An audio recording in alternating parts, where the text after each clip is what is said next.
If you're interested in the weird, mysterious, and bizarre, then look no further than the Wolf at My Window podcast, a place to listen to some of the best horror stories, true crime cases, creepypastas, and urban legends from around the world.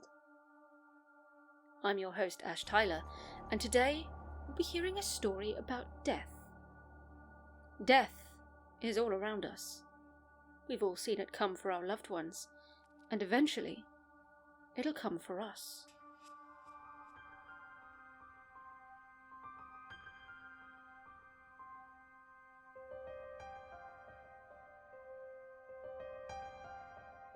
I died for the first time on the 18th of August 2006.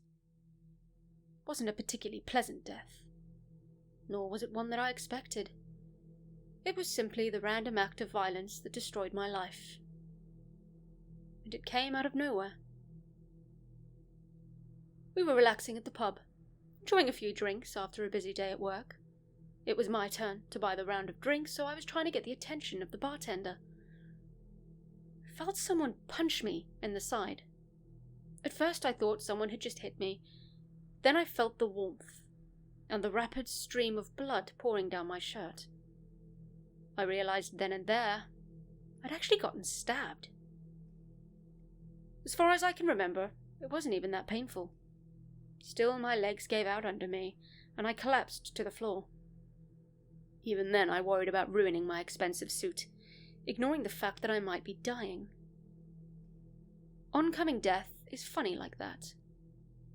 Everyone thinks they're the exception, that they'll get out from whatever horrible situation the universe has thrust upon them. At least that's what I thought. As the life drained from my body, the world around me just faded to black, and before I knew it, I had just died. Then there was the void.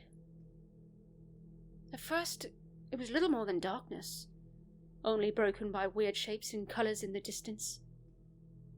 As I regained a sense of surroundings, I was dragged towards a new world, one without pain and suffering nor death. All there was were people on a journey to different destinations. Whether they had all died like myself, or if they weren't even born yet, I don't know. All I knew was that I wasn't afraid anymore. The worries, the anxiety, and all my fears had just been left behind. A light appeared in the distance, endlessly far away. I knew that would be my final destination, my final purpose in the brief life that I'd led. Unfortunately, I never managed to get that far. I was jolted awake in my own bed, soaking wet from sweat and shaking like a maniac. My hand reflectively clutched my side to cover up the wound I'd sustained, but it wasn't even there anymore. In fact, I didn't have a single scratch on me. Had it all been a dream? My phone lit up on the bedside table. I picked it up to find dozens of text messages and missed calls. "Hey man, we're at the pub. You coming or what?" the first message read. Sent at 9:43 p.m. "Hey Rick, where the hell are you?" the second message read. Sent at 10:23 p.m. Then there were a couple of phone calls, and another message. "I guess you fell asleep. Or maybe you're getting lucky. Whatever. I'll drink another shot in your honor. Happy birthday, Rick." Then I had over 20 phone calls, and a singular message that sent shivers down my spine. "For fuck's sake, pick up the damn phone. Something happened to Danny." I immediately called back. My fingers were trembling both from anticipation and from the memory of what had happened only a night ago. Even if my death had been little more than a nightmare, I knew for sure that I'd met up with my friends at the pub. The phone rang 3 times. Then Jake picked up. "Rick, is that you? Where the hell are you?" Jake asked with a panicked, tired voice. I don't know. I guess I just fell asleep," I half asked, half stated. "Danny got stabbed last night," Jake said without even listening to my explanation. "Stabbed? How?" I don't know. Some nutjob just walked up to him and stabbed him in the side. I almost dropped my phone in shock. Danny had been attacked just like myself in exactly the same place. 1,000 thoughts rushed through my head, but worry quickly became my main concern. Is he alright? He's still in surgery. They're only letting his wife know about... Wait, here she comes. Jake put down his phone, but I could still hear the muffled sound of their discussion. Danny's wife seemed upset, but I couldn't make out the words. Jake? I asked. He's dead. Danny's dead. The next few moments turned into a blurry haze of information. We'd all known Danny since we were kids, and now he was just gone. The murderer never even made it out of the pub. Apparently he got shot by one of the patrons as he tried to attack another guest. Still, I couldn't shake the feeling that I was supposed to die that night. Regardless of what happened, time marched on without answers. Some of our co-workers quit after Danny's death, trying to hopelessly move on. I didn't blame them. I also needed some distance. I never even told them what I experienced that night. Wouldn't have helped them anyway. A year passed and I hardly spoke to any of my friends. I started to get some semblance of normalcy in the wake of Danny's death. That would all come to an end on the 18th of August, 2007. My birthday had arrived yet again, and I had absolutely no intention of celebrating it. Instead, I called in sick to work, bought a bottle of whiskey, and spent the day playing video games. By the time the day had given way to night, I'd almost finished the bottle. Even as a rather large guy, the alcohol had hit me hard. At around 9 o'clock, I just passed out in bed, awaiting a horrible hangover in the morning. I only woke around midnight when I heard the front door forcibly break open, followed by footsteps and whispers. I tried to get up, still drowsy from the alcohol. As I took one step out from my bed, I slipped and came tumbling down to the floor. It produced a massive crash, loud enough to alert whichever intruders had broken in. "I thought you said no one would be home," a man stated angrily. "Don't worry about it. I'll go deal with them." The footsteps moved quickly in my direction. I tried to lock the door, but they were too fast, kicking it open and knocking me back to the ground. A masked man entered my room, holding onto a gun. He only spoke a single sentence to me before pointing the weapon at me and pulling the trigger. "You should have stayed quiet." Unfortunately, the man was a terrible shot. He aimed at my head, but it hit me in my throat instead. There I lay, drowning in my own blood as I desperately gasped for air. I couldn't crawl away, and I couldn't call for help. I died on my bedroom floor, on my own birthday, just as I had a year earlier. Once the life finally drained from my body and the god-awful pain ceased, I was back in the world beyond. I walked through the same colourful dimension that lay just on the edge of life. I admired the shapes and colours as they passed. And in the distance, I saw a tree with branches stretching endlessly far from its trunk. And from each branch dangled a person, real but not existing in our world. I wanted to visit them, but that wasn't my destination.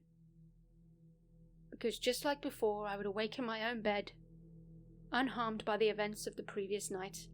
My phone buzzed, and I was filled with an unfathomable dread. I couldn't quite believe it, but I started to understand that someone would take my place in death. "Hello? Rick? It's Dad. Your mother, she passed away last night." A lump formed in my throat. I knew what was coming next, but I had to ask. "How? What happened?" "The police say it was a burglary gone wrong. I don't know, I was working late. I should have been there. The discussion trailed off from there. My dad was distraught and could barely form coherent sentences. He blamed himself for not being there, but I knew the truth. It was my fault. During the next 2 months, he fell into a deep depression. I couldn't blame him. He'd just lost the love of his life. I moved in with him, just to help him pick up the pieces. He put on a strong face, trying his best to keep the ship afloat. But I could tell just how close he was to breaking down. If only I'd been there. It wasn't your fault, Dad. Had you been there, you'd be gone too. You don't know that. But I did know. Because the burglars weren't ever supposed to visit my parents' house. They were supposed to kill me. I had to come clean. I had to let him know the truth, but how could I? Half a year passed and the secret ate at me. After everything that had happened, I still didn't know how to explain it. Still, I decided it was time to share my curse. Dad, can we talk? Yeah, what's going on? He asked with a worried expression on his face. He knew me well, and he could tell a heavy burden was weighing down on me. I started by telling him about my first death, down to the smallest detail. Of course, it matched everything that people had witnessed in the pub that night, even the location and the stab wound. I told him Danny had taken my place in death and that I felt guilty. Naturally, he was skeptical at first. But then I told him about my mother. I didn't spare him any details. I told him where I'd gotten shot, that the door had been broken down, and that there were 2 robbers. Every detail matched perfectly down to the letter. I'm so sorry, Dad. It was my fault. I killed her. He just sat there in silence, processing what I'd told him. It's not your fault. I was confused. There wasn't a single ounce of anger in his words, only overwhelming empathy. How can you say that? She didn't have to die. He mulled over his next words carefully before speaking. You didn't do anything wrong, Rick. You just went about your life, and these things happened to you. I don't know why you've been brought back, or even how. But you're not to blame for what's been done to you. So you believe me? I asked. He nodded and embraced me in a hug. Suddenly I wasn't alone in the world anymore. Someone knew what was happening to me. What if it happens again? Then we'll get through it together. He stood by these words, even as my next birthday rolled around. Death was much more tame. I just slipped in the shower and broke my neck. The last thought that went through my mind as I left the world for a 3rd time was how fucking cliché. Once again, I awoke in my bed, called out for my dad, making sure he was alive, horrified that he might have taken my place. I couldn't even breathe until he came rushing to my side, asking what happened. I broke my neck, but I'm fine, I think. It took a while before I figured out who had taken my place that time. But once I heard that my boss had died, something broke inside of me. He was the kindest man I'd ever met. And just like myself, he'd slipped and broken his neck. That was the final straw. It wasn't some bizarre coincidence I could brush off, nor a premonition. I decided then and there I couldn't live with the responsibility. I had to put a stop to it, even if it meant giving up on my own life. I figured that if I took control over my own fate and killed myself outside of my birthday, maybe I could prevent more people from dying.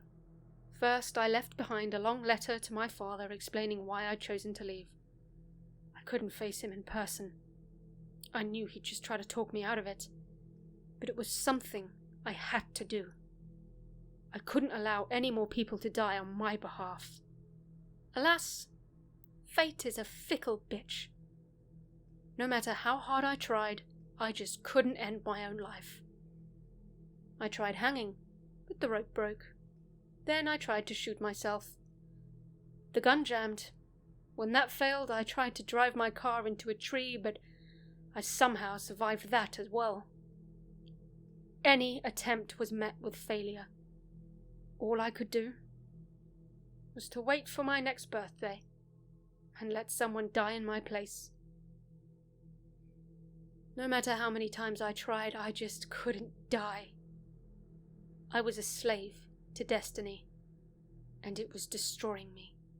In 2009, I was hit by a drunk driver, and my girlfriend took my place. In 2010, I drowned, and my kind neighbour had to go through that death. In 2011, I died from a brain aneurysm, which ended up killing my aunt. And so on, and so on. Each year I'd die, and a person close to me would take my place. I kept trying to find a way out, but fate wouldn't have it. Years went by, and on the 18th of August 2019 I would die for the 14th time. I'd already fallen sick a week earlier, much to the doctor's confusion. According to each and every laboratory value, I was fine, yet I kept getting sicker. My father and I both knew my time was near, but we also knew I'd forcefully be brought back. Then at midnight on my birthday, my heart just gave out. I was jolted awake in my own bed, and the sickness was little more than a distant memory. "Dad?" I called out. No response. I got out of bed and called his name again. And again I was met with silence.